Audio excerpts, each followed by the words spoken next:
Assalamualaikum warahmatullahi wabarakatuh. Perkenalkan saya Taufan Afandi dengan NIM A11 2023 15995. Dan pada kesempatan kali ini saya akan menjelaskan tentang satu struktur dalam bahasa C++, yaitu struktur pengkondisian atau biasa dikenal dengan if-else. Apa itu if-else? If-else atau if-else statement merupakan struktur untuk mengontrol jalannya suatu program. Gunanya itu untuk membuat keputusan berdasarkan kondisi tertentu yang kita tentukan.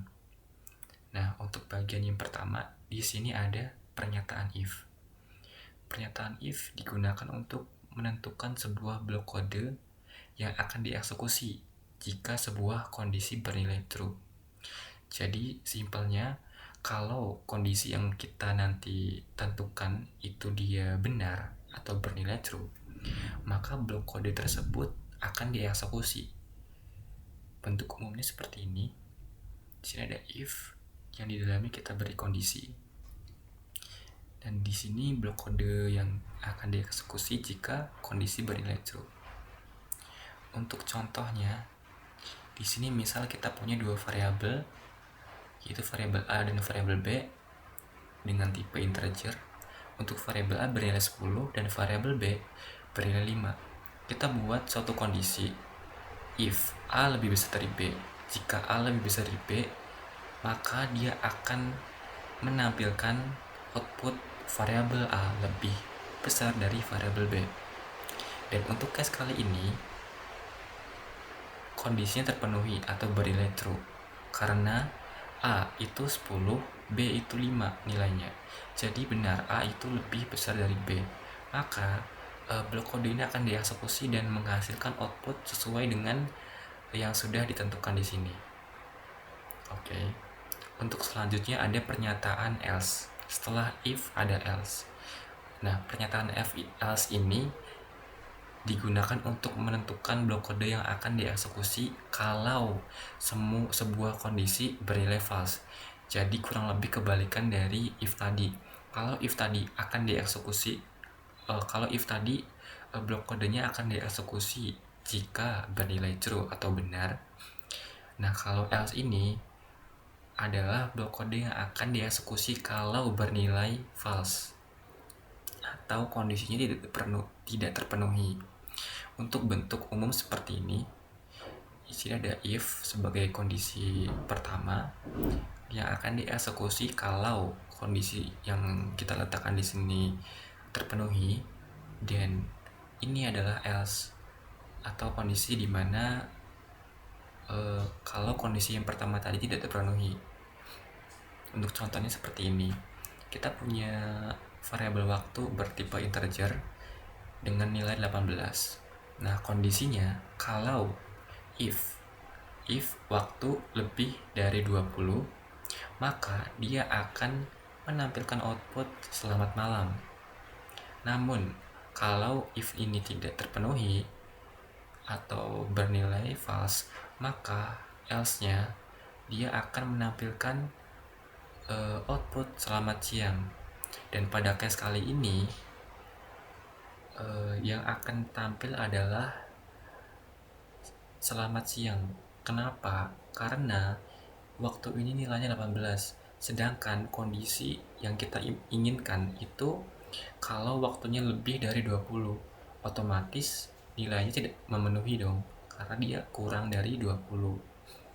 Jadi untuk blok kode yang pertama itu tidak akan dieksekusi dan dia akan lanjut ke blok kode selanjutnya, yaitu else, yang dimana akan dijalankan ketika kondisi awal tidak terpenuhi atau bernilai false. Jadi outputnya adalah selamat siang. Untuk selanjutnya ada else if. Nah, else if ini biasanya diletakkan setelah if.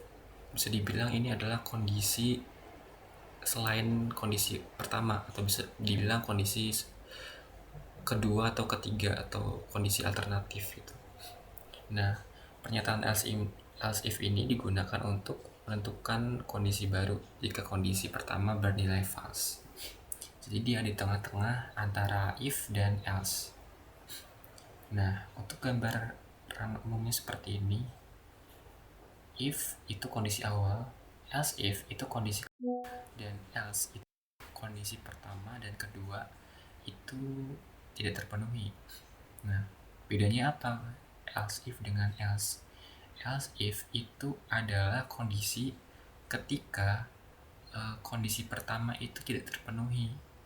Jadi ini bisa dibilang kondisi alternatif setelah kondisi pertama.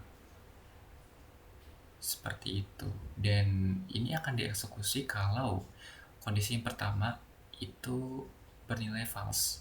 Maka dia akan lanjut ke else if kondisi kedua. Dan kalau kondisi kedua juga bernilai false, maka otomatis else lah yang akan dieksekusi. Untuk contohnya seperti ini, kita punya in waktu atau variabel waktu bertipe integer dengan nilai 23.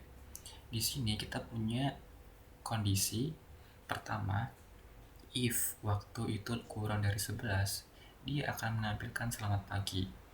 Tapi kalau variabel waktunya itu bernilai kurang dari 21, maka dia akan menampilkan output selamat siang.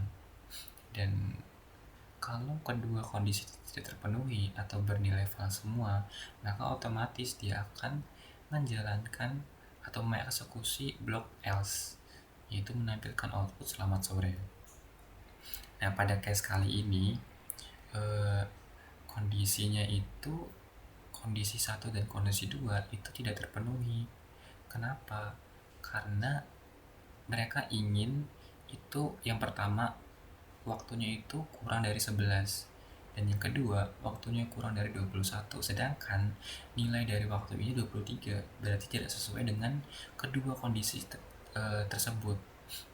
Jadi dia otomatis akan langsung mengeksekusi else. Nah, else-nya ini itu akan menampilkan output selamat sore. Jadi simpelnya, ketika kita menjalankan kondisi ini, dia akan memeriksa dari atas. Ketika if-nya nanti bernilai true, maka dia akan stop di if dan tidak membaca kedua blok kode yang di bawahnya. Tapi ketika dia bernilai false, maka dia akan lanjut ke mencoba mengeksekusi blok kode selanjutnya, yaitu else if atau kondisi kedua. Kalau kondisi keduanya terpenuhi, maka dia akan stop di situ dan tidak akan melanjutkan eksekusi blok selanjutnya. Tapi dia juga bernilai false, maka dia akan lanjut ke else, yang dimana else ini akan dieksekusi kalau kedua kondisi ini tidak terpenuhi atau bernilai false. Oke, demikian penjelasan dari saya. Kurang dan lebihnya mohon maaf. Wassalamualaikum warahmatullahi wabarakatuh.